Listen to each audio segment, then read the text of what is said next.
Mwese bakunze ba televiziyo y'u Burundi ndabaramukije ikaze mu makuru twabateguriye yagizwe n'ingingo nkuru zikurikira. Umukuru w'igihugu Evariste Ndayishimiye akaba n'umukuru w'inama nkuru y'inararibonye mu mugambwe CNDD-FDD niwe azoserukira umugambwe CNDD-FDD mu matora y'umukuru w'igihugu yo mu mwaka wa 2027 akaba yemejwe kuri uyu w'Imana mu ikoraniro ridasanzwe ry'umugambwe CNDD-FDD ryabereye igitega ku mugwa mukuru wa politike. Mu gihe abantu bihereza inzoga ziri mu macupa y'amaplastike benshi bita agasarabwayi usanga atagikorwa cy'iterambere bagikora abenegihugu imbonesha kure y'igihugu yagendeye bavuga ko izo nzoga zituma imiryango imwe isambuka bigateza umutekano muke bagasaba ko izo nzoga zokugwa.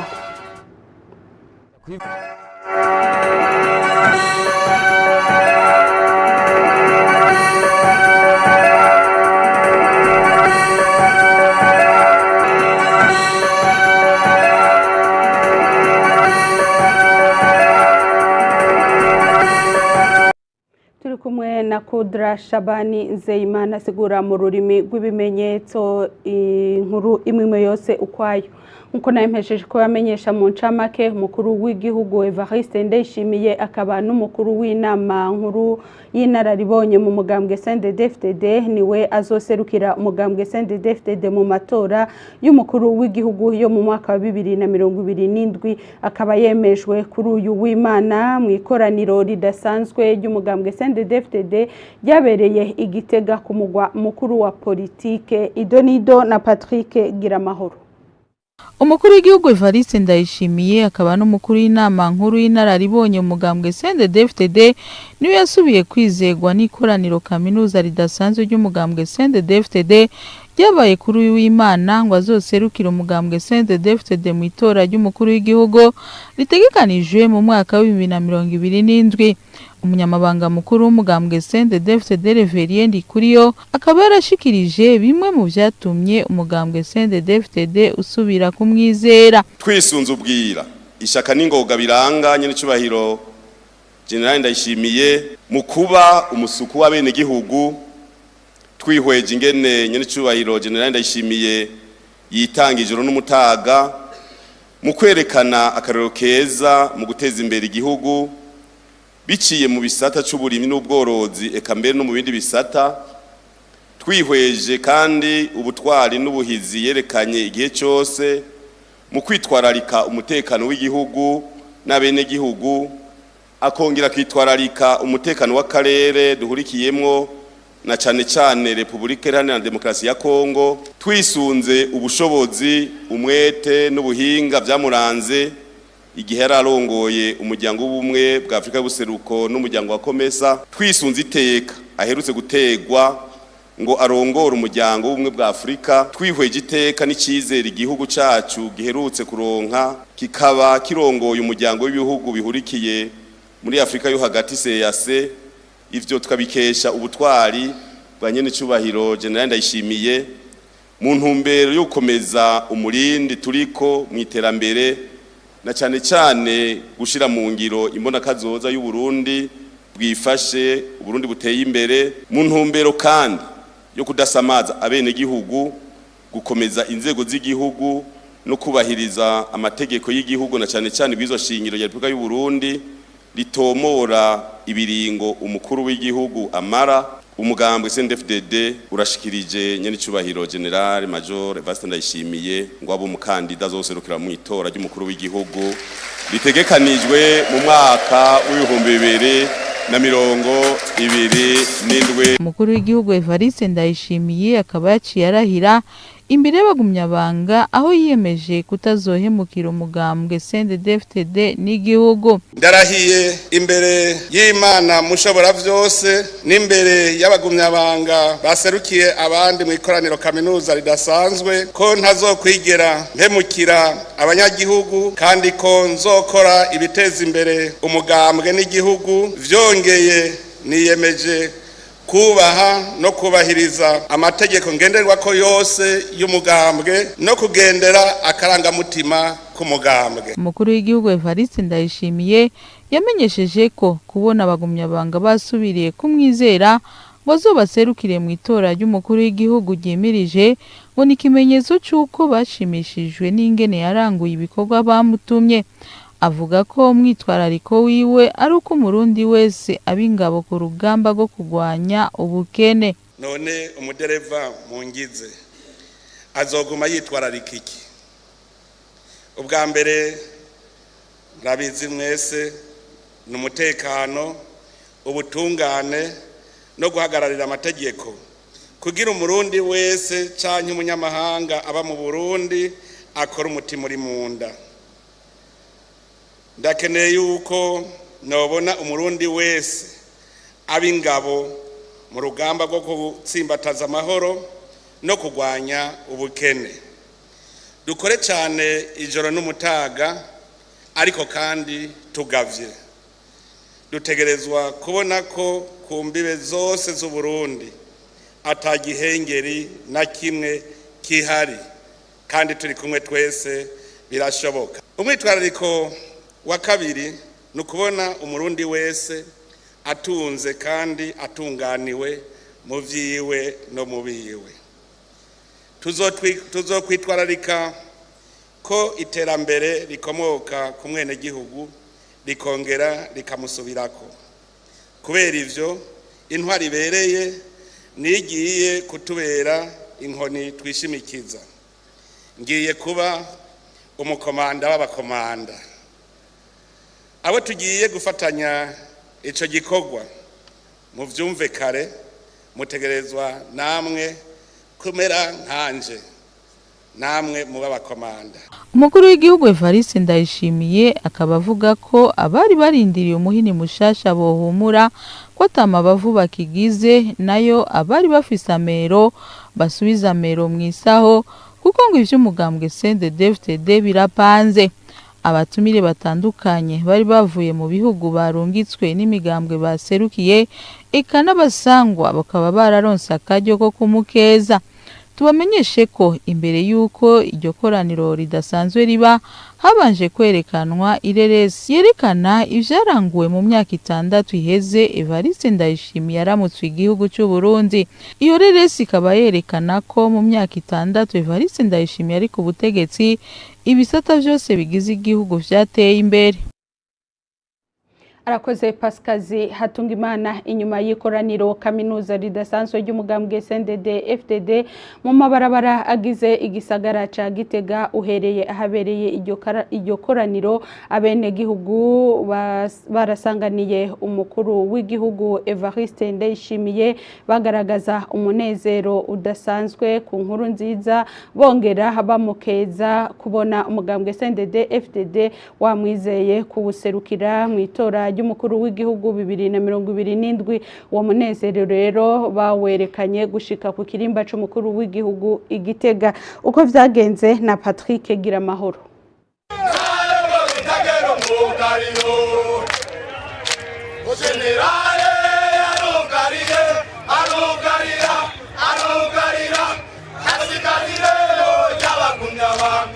Inyuma y'ikoraniro kaminuza ridasanzwe ry'umugambwe CNDD-FDD abona abene igihugu benshi cyane mu mabarabara uhereye ahariko habera iryo koraniro ku seminari nkuru Jean Paul II bakirije akanyamuneza umukuru w'igihugu Evariste Ndayishimiye bamukeza muri aya mabanga atorewe yo guserukira umugambwe CNDD-FDD mu itora ry'umukuru w'igihugu. Indirimbo n'imbyino nivyo byaharangwa. Generale arugarira asikatire y'abakunyabanga uturirizi mwiza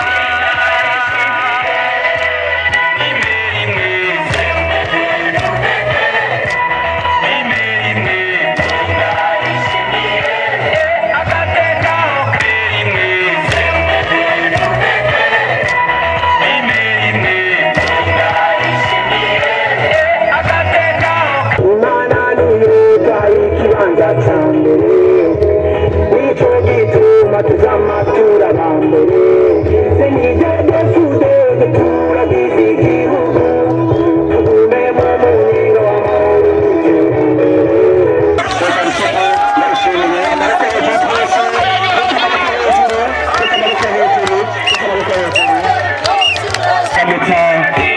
arabaramutsa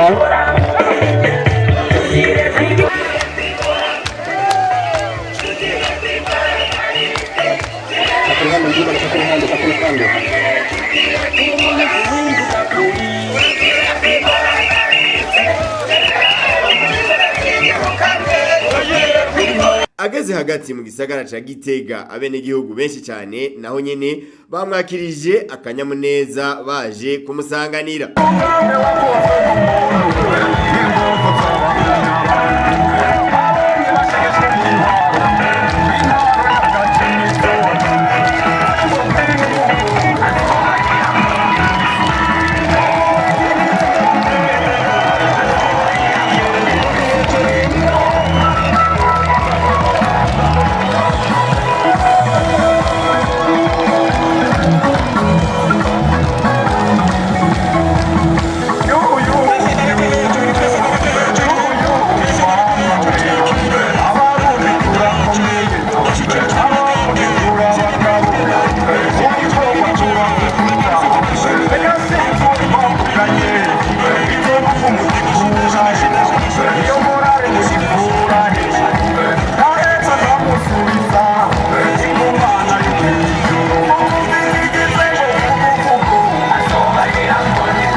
No ku mutumba Kibimba hasanzwe hari ikirimba ciwe akanyamuneza kaharangwa kari ntangere bagaragaza ubutwari bw'umukuru w'igihugu.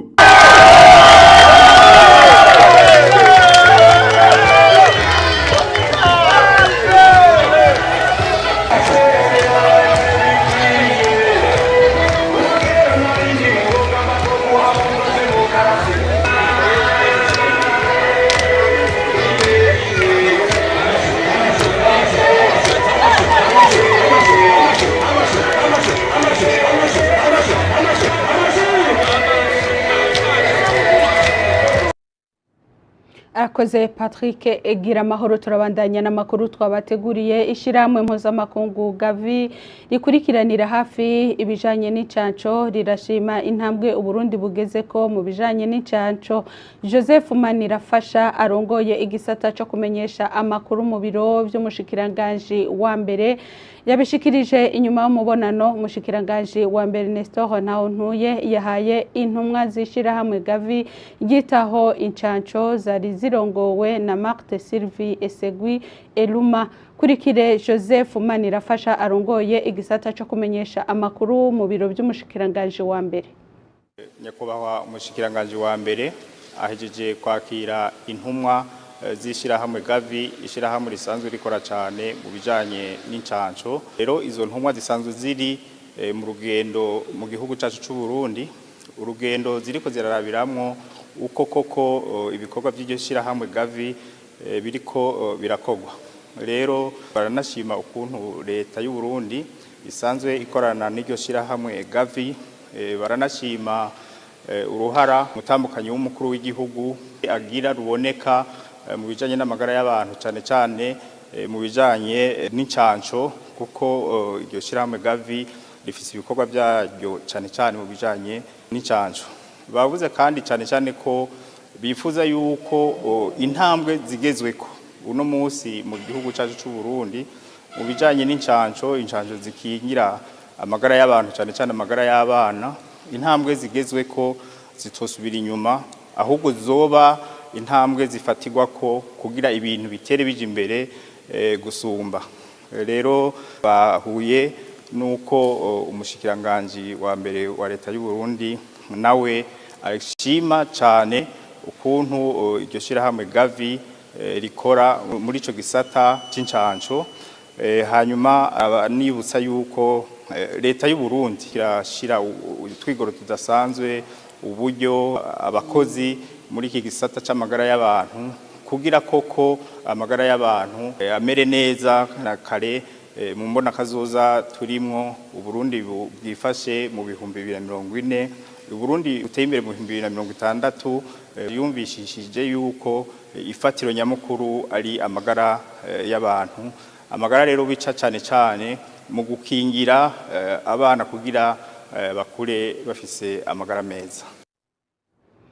Kuri uyu wa mbere ubushikiranganje bw'ugwaruka inkino n'imico kama bwasohoye itangazo rijanye no guhimbaza umunsi mukuru mpuzamakungu wahariwe itunga mvabwenge kama uhimbazwa ku igenekerezo rya 2026 ndamukiza uko umwaka utashe. Umwunganizi muri ubwo bushikiranganje Focus Mpezindagano yamenyesheje ko ihimbazwa ry'uyu munsi mpuzamakungu arakaryo keza ko kurabira hamwe ingene itunga mvabwenge rishobora korohereza ibijanye n'iterambere rikazana n'umusaruro. Tumukurikire. Uyu munsi ukaba wahimbajwe kuri uyu mwaka ku civugo nyamukuru kigira giti itunga mvabwenge hamwe n'inkino itegure haguruke mukore bishasha. Guhera mu mwaka w'igihumbi kimwe n'amajana 1977 igihugu c'u Burundi kiri mu bihugu bihurikiye mu ishirahamwe mpuzamakungu rijejwe gukingira no guteza imbere abahinga mvabwenge rikanafasha kugira ngo ibikorwa bakoze bishike ku isoko mu mutekano ntangere vyongeye bibatunge aho baherereye hose. Ihimbazwa ry'uyu munsi mpuzamakungu wahariwe itunga mvabwenge n'akaryo keza kabagahawe ibihugu bitandukanye ko kwerekana uruhara rw'itunga mvabwenge mu bijanye no gukingira inyungu z'abahinga n'ivyo bahinguye bakoresheje impano mvabwenge hanini mu bijanye n'inkino. Uro isubiwemwo y'umugambi werekeye iterambere ry'igihugu wo kuva mu mwaka w'ibihumbi 2018 gushika mu mwaka w'ibihumbi 2027 hamwe n'imbona kazoza Uburundi igihugu cifashe mu mwaka w'ibihumbi 2040 Uburundi igihugu giteye imbere mu mwaka w'ibihumbi 2060 ihe kibanza kibereye ibijanye n'iterambere ry'ubuhinga hamwe n'ivyumviro bishasha. Kuri iyo mvo turashobora kwemeza atagukekeranya kurimwo kwitunga mvabwenge muri rusangi rifatiye ku nkino ariko arahara mu ruganda ntibacure mu vyerekeye kugwiza ubutunzi kuronsa akazi n'amahirwe menshi ari navyo shingiro ryo kwisununura ku buzima bw'abahinga batandukanye atanumwe asigaye inyuma. Focus Mpezindagano yamenyesheje kandi ko leta y'u Burundi yashizeho amategeko ajanye no guteza imbere hamwe no gukingira ubuhinga mvabwenge. Subire mukurikire umwunganizi mu bushikiranganje mu byo bujejwe harimwo imico kama Focus Mpezindagano. Nino muri iyo ntumbero leta y'u Burundi yashizeho amategeko ajanye no guteza imbere hamwe no gukingira ivyerekeye ubuhinga n'ivyiyumviro bishasha. Aho twovuga nk'itegeko nimero 1 agakwego ubusa 21 ryo kuwa 30 Kigarama umwaka wa 2005 rikingira agateka k'abahinga hamwe n'ivyo bahinguye. Tutsibagiye itegeko nimero 1 agakwego 13 ryo kuwa 28 mu kakaro umwaka wa 2009 kuvyerekeye itunga rikomoka kuvyahinguwe mu Burundi. Kuvyerekeye kugwanya ubusuma bushingiye ku kwigana usanga bwari monogoje ku rwego rw'amahinguriro. Igisata kibijejwe cyaratanguye kandi kirabandanya ku rwego rw'igihugu ibikorwa vyerekeye gutuza ibijanye n'amahiganwa atisunza amategeko. Ivyo biruko mu gihe ikigo cy'igihugu Obedeya naco kiriko kirakora ibikorwa vyerekeye kugwanya ubusuma bene ubwo mu byo gisanzwe kijeje. Naho leta y'u Burundi yagize utwigoro tudasanzwe tutari duke mu bijanye no guteza imbere tunga mvabwenge, impingira cari ndende. Ivyo tubivuga tubizi kuko haracibonekeza abagikoresha ubuhinga mvabwenge batisunza amategeko avyerekeye. Ivyo navyo biraheza bikagira ingaruka mbi ku bijanye no guhanahana ibidandazwa, iterambere ry'ubuhinga hamwe n'ivyiyumviro bishasha, tutibagiwe ibijanye n'ubutunzi hamwe n'imico kama by'igihugu cacu. Turabandanya n'amakuru twabateguriye nko nabamenyesheje mu ncamake. Mu gihe abantu bihereza inzoga ziri mu macupa y'amaplastike benshi bita agasarubwayi, usanga atagikorwa c'iterambere bagikora. Abene gihugu bayaze n'imbonesha kure y'igihugu bamenyesheje ko izo nzoga zituma imiryango imwe isambuka bigateza umutekano muke, bagasaba ko izo nzoga zokugwaho. Abene gihugu barabasaba ko leta yofata ingingo kugira ngo izo nzoga zihagarikwe. Donido na Anatole Niyongere. Inzoga ziri mu macupa ya plastike bita ubusarabwayi zituma abazihereza bamera nk'abadakomeye mu mutwe, bagatakaza ubwenge ndetse bakavyimba n'amaguru. Abazihereza bakaba bibonekeza mu bice bitandukanye by'igisagara ca Bujumbura, kandi bakaba bazihereza umwanya wari wo wose. Bibazihereje kavuga ko zigoye guheba warazinyoye. Je ndamaze gwara kuvyimba amaguru, ndaja kwivuza ahantu hitwa mu iburaniro kubera izo nzoga nyene. Izo nzoga sinziza. Je nanje nafashe decision kuziheba ko vyaranze. Kandi wibaze navyimbye amaguru, mugo nta terambere na rimwe ryovamwo woronka mu izo nzoga. Inzoga ya Brarudi nibayipunguza ibeyi. Ndayishimiye Silase arongoye inzu 10 muri quartier ya mbere ya zone Cibitoke, cyo kimwe n'abene gihugu mu micungararo yaho, bose bemeza ko izo nzoga ziteza umutekano muke. Umwene gihugu yamaze kubwihereza nta gikorwa dufate asa n'uba akirangura kugira n'igihugu gishikirwa mu bikorwa abasanzwe yokoze. Abantu bazinyoye umenga zirabayayura ubwenge, uravye n'ukuntu zibaboreza urabona ko ari ibintu bidasanzwe. Ng'imirimo byo gukora vya misi yose usanga atana kimwe bitwararitse, izo nzoga zica zibatwara ubwenge. Kwanza benshi dusanga bajyamye no mu mabarabara, ni kuvuga mu ncamake biteza umutekano muke, kandi bica bibangamira no mu muryango. Usanga benshi barahukana n'abagore babo, ugaca usanga umwanya umugabo yakwira kurondera icofasha abana, ugasanga muri uwo mwanya ivyo aronse vyose atwara mu nzoga. Bagasaba bihereza izo nzoga kuziheba uko zisubiza inyuma iterambere ry'igihugu ndetse n'iry'imiryango yabo. Ku bijanye rero n'ivyo binyobwa biyovya ubwenge, ababifata ishirahamwe ryigisha ibijanye no kwirinda ibiyovya bwenge risaba ko leta yogira uruhara mu kugwanya ivyo binyobwa no gukingira abene gihugu. Kurikire Valente Havyarimana arongoye iryo shirahamwe. Nk'iyi bayita Zolidank, bagaca berekana yuko ni societe bayita karyoshe tangawizi.